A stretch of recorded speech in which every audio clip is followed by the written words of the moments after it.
Unfiltered strategy, frontline accountability, real retail reality. I do believe that the best dealerships today are really incredibly intentional about their culture. They trust that building great people leads to great performance. The biggest shift for most people is going from doing the work yourself to getting results through other people. Your success now isn't measured by your individual performance. It is measured by your team's ability to perform. Technology is meant to enhance relationships, not replace them. The bottom line, I think, for any of us is that trust is built by people, not software, but use the software to help you to improve that trust and communication. This is VADA Live.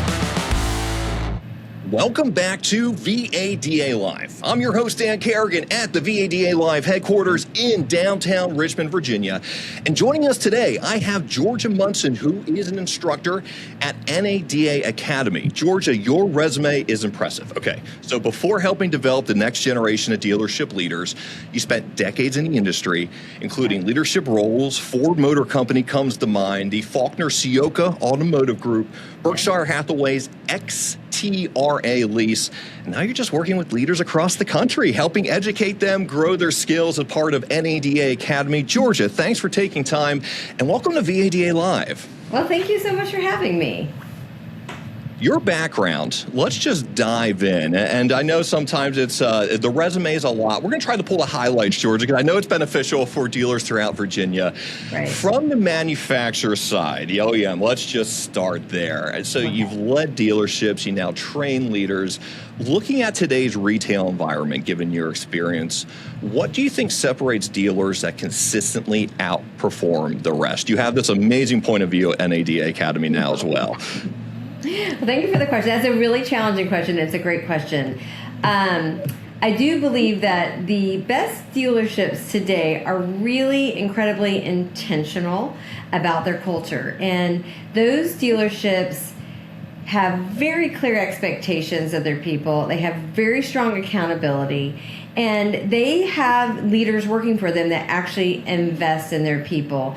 And those leaders, although it's important to focus on the monthly numbers, they don't just focus on the monthly numbers. So they are focusing more on developing employees, creating really great customer experiences. But I also think as important, if not more important, they're creating great employee experiences, and they're building, very sustainable processes. They trust that building great people leads to great performance. NADA Academy, let's not bury the lead there, and everyone that has listened before has heard Don Hall, President and CEO of VADA, talk about the importance of continuing education, actually participating in NADA Academy himself. For folks who are not familiar, what do you teach through the program? And listen, we know everybody's busy. We know the 30-day cycle is important. Why is it vital to take time to continue your education in the space? Yeah, I mean, I think the business, any business, regardless of just being car business, is constantly changing, and you have to stay on top of it. And so continuous training, continuous developing of your people is really, really paramount. Our program, our Academy program, is a leadership development program for dealership current managers, future leaders. And what we focus on is the business side of running the dealership. So we focus on financial management, on fixed and variable operations training, but equally important to the kind of hard skills, if you will, we also focus on leadership and communication and strategic decision making. And our goal is to help managers understand how all departments should work together and give them tools so that they can work more effectively. Many dealerships have employees earn promotions, the classic strong practitioner, and they're just exceptional salespeople, advisors, tech. But of course, when you're talking about a new role, or it is possible to go in another area within a dealership, what is the biggest adjustment you're seeing? I really want to dive into that leadership space that just new managers need to make across the board. It's a tough transition. And I think most of us, yourself and myself included, probably were promoted because we were really good at something else. And so the biggest shift for most people is going from doing the work yourself to getting results through other people. And I also see with leadership I work with that when we get promoted to management, most of us think that we have to have all the answers. And the reality is that being in a management and leadership role, your job is to coach and to develop talent and create an environment where your team can succeed, create an environment where your team can problem solve on their own. And really, as we take over that leadership role, your success now isn't measured by your individual performance. It is measured by your team's ability to perform. Employee retention. You had mentioned the talent end of this. I will never pass up an opportunity to talk about this, knowing how vitally important it is, especially now in this current age. Right. It's a challenge. We can't say that enough. What are the best dealerships doing? What are people inside NADA Academy telling you? What's working to keep talented employees engaged and committed and key here for the long term, knowing the turnover's part of this as well? Yeah, I mean, turnover's that is a very real discussion point I'm having every day. And part of the conversation is that people rarely leave because of one single bad day. They typically leave because they feel disconnected from the company's vision or missions. They feel unsupported, and frankly, because maybe they feel like they don't have opportunities to grow. And the strongest dealerships are creating opportunities for their team and their team members and talent to grow. And they know that most of us want to know that there's a future for ourselves and within an organization. So really good dealerships are providing training, they're providing career pathing, they're giving regular and continuous feedback, and they're also hiring and developing leaders that show an interest in developing their people. I had an amazing car buying experience recently, George, and it actually got me thinking of just through this and hosting VADA Live, recontextualizing the automobile dealer space. And I guess the question for you would be, if I'm a young person looking at a career path, why should auto be really close or part of the consideration right now if you have a passion for any of the various departments within? Yeah, I think especially for youth out there today, our business has evolved to the point that we've gotten very, very good at investing in training in our people. So youth today want to know that they're going to get a job. They don't have to know everything, but the new employer is going to pour a lot of training and tools into their toolbox. And so really in the automotive business, you have not just one department you can learn in. You could pour into sales and decide, hey, I really like this service side of business. And dealers today are investing in those people to kind of cross-train in all these different opportunities to really land where their skill set is best suited. It's a really strong value proposition. It's not lost on me either, Georgia, how just really kind of cyclical that really, if you're investing time in training, how reducing turnover is even more vital, given that that's the case now. So without naming names, I wouldn't be doing my job properly if we weren't to talk about mistakes or things that could be improved upon that you've been hearing both through your experience. Everybody has stories. We welcome them at VADA Live. Of course, we don't want to force anybody in a tough position, but what are the common leadership mistakes that you see repeated over and over? I'm happy to help play a role in sharing that with people.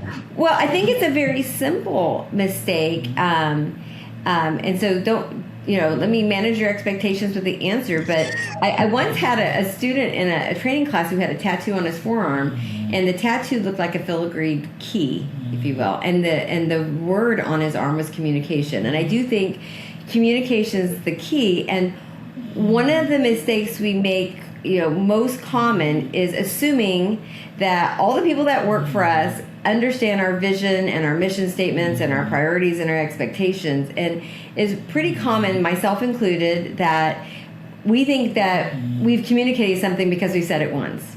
And the reality is that people hear it once and then they think it's the flavor of the day program and we move on to other things. Where great leaders and great dealers today know that they have to be really consistent and repeat their communications on a regular basis. Noted. I'll try to implement that immediately, Georgia, even though I am in no control or have no say in any type of dealership operations. This could be a part of this, is a segue from your answer to this question with technology. And how should managers be embracing it without losing the human element? It's a question we've asked a lot on VADA Live. We even had a special series on AI and the various ways it can help bringing on VADA partners. And I know there's some common refrains there, but your point of view with technology and the leadership element, we've heard a lot, supplement, not a replacement. What's your take there? Yeah, I do think there is a lot of fear, too, surrounding AI tools and the capabilities. And I think if we just keep in check with the fact that technology is meant to enhance relationships, not replace them, right? And that if we use technology to help us remove friction points for ourselves, for our employees, for our customers, that will make things easier for all of us. So I do think embracing technology will help all of us to free up more time for meaningful interactions with either our team members or with our customers. AI can help us be more efficient. It can help us to communicate more regularly and more effectively. It can improve our processes. That's what I use it for most in my own day-to-day job, is building better processes. And the bottom line, I think, for any of us is that trust is built by people, not software. But use the software to help you to improve that trust and communication. So within the talent question, say I'm a dealer principal, I'm a GM, I see someone who's talented. What should I look for? And does it happen a lot where dealers say, oh, this person just someone that operates the same way I do, so of course they're talented. Where does that identifying leadership, okay, we have somebody who can do this, I see the potential here, I've been in this business for a while, it's okay they do things a little differently, and that probably is a good thing. Yeah, well, it is. I mean, we do tend to hire in our own likeness, but in my years of experience, I wish I could transport myself back to 34 years ago when I first started and have this conversation with somebody that given me the advice, because here's what I see. I think what we need to be doing is look beyond just the technical skills and the performance numbers. Those are really important. But if we're truly wanting to develop leaders of tomorrow, they need to have the performance, and maybe they don't even need to be the best performer, but what they need to add to the performance and the skill set is have character. And I mean a character of trust and accountability and emotional intelligence. We need to be developing leaders that are not just good communicators, are really strong communicators that can solve problems, not by themselves, solve problems with other people, and that are really flexible and willing to continually learn, because our business model continues to shift and change. You know, oftentimes the highest production candidate isn't always the best leadership candidate. Sometimes they are, but oftentimes we promote them because they're really good at selling more cars or generating more gross. And there's a whole lot more to that, the package that we're looking for. Communication. I think we have a theme here, Georgia, and we were talking about the importance of reiterating messages so they sink in with the team. Any practical advice there for those who are having, what we'll say, the most prevalent of communications, maybe difficult conversations, crucial conversations, for those who have read that book, and maintaining respect and trust. It's easier said than done, and you can say it from experience where I found that sometimes when you have to have a tough conversation, it's not coming on the best day, where I've had 8 hours of sleep, I've had my coffee, I have kept in my routine. They're kind of coming out of left field. Any practical advice there for folks in the moment, knowing that it could be happening on the day where everything else is going wrong and this conversation still needs to happen? This is probably one of the most common questions I get. So in general, my opinion is that most managers, not most, but many, avoid the conversation altogether because it's uncomfortable. Right? One way too. So the basic of the advice is have the conversation, but to make sure the conversation is successful, make sure you go in and then you're direct. Don't be passive aggressive. Make sure that you're honest and make sure that you're respectful. And hard charging leaders oftentimes are pretty dominant people, and they need to take a step back and be really effective listeners, because when we're having those challenging conversations and difficult conversations, there might be more to the story that we don't know. So listen as much as you talk.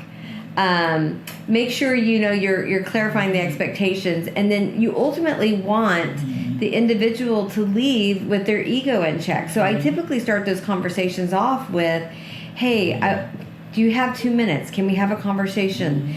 This is going to be maybe difficult or embarrassing for you. It's going to be equally embarrassing for me. But I care about you. And I don't want anybody else to be talking about you, or I want others to want to engage with you. And so I feel I owe you this. Let's have this conversation. And what I have found is when you go in with some humility and you give them some grace, typically those conversations start building even more trust with those employees, and they're grateful that you were able to have that that candid conversation with them, and that they're able to leave with their ego in check, and they can come back the next day and move forward.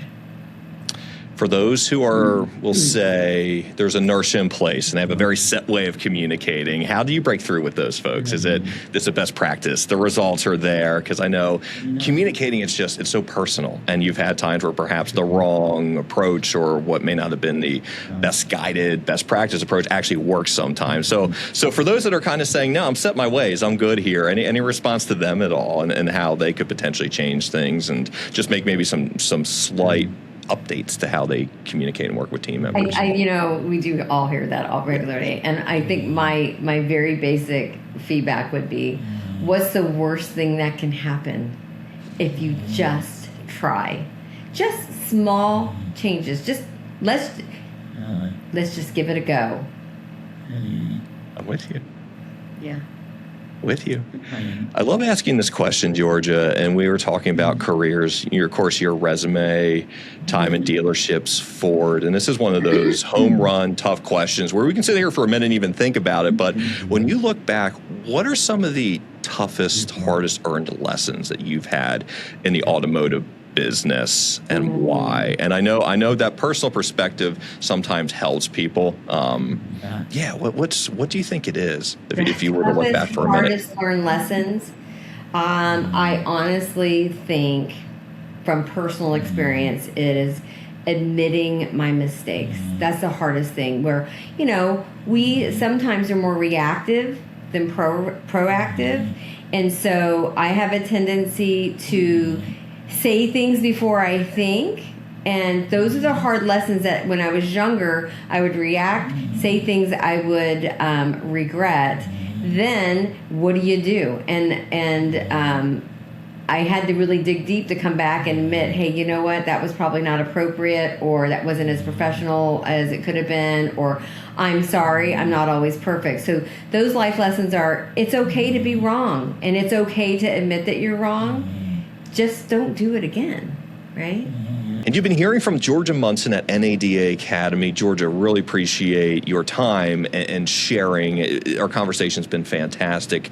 As one final question to maybe recap everything, what's your lesson to dealership leaders? What's that one piece of advice that they could put into practice today or tomorrow morning? You have Virginia dealers listening. What do you want them to know? Well, I think it's pretty simple, is that we're in a people business, and great dealerships are built by great people. So make sure that every morning you ask yourself, who on your team can you help grow? And spend more time developing people than your time managing problems. And I think your problems will slowly dissipate. I genuinely believe that leaders that intentionally invest in their employees will ultimately see improvement along with that. So everything leads to your people, and the more love you pour into them and the more training and development, the greater the profitability and the performance and the processes of your teams. Again, you've been hearing from Georgia Munson, who is an instructor at NADA Academy, sharing the importance of communication, of course, why education is important, talking talent retention, and really things dealers can use across Virginia, hopefully as food for thought to help your operations. And we thank you for watching VADA Live. We hope this isn't your first episode. I'm your host, Dan Carrigan, and we will see you next time.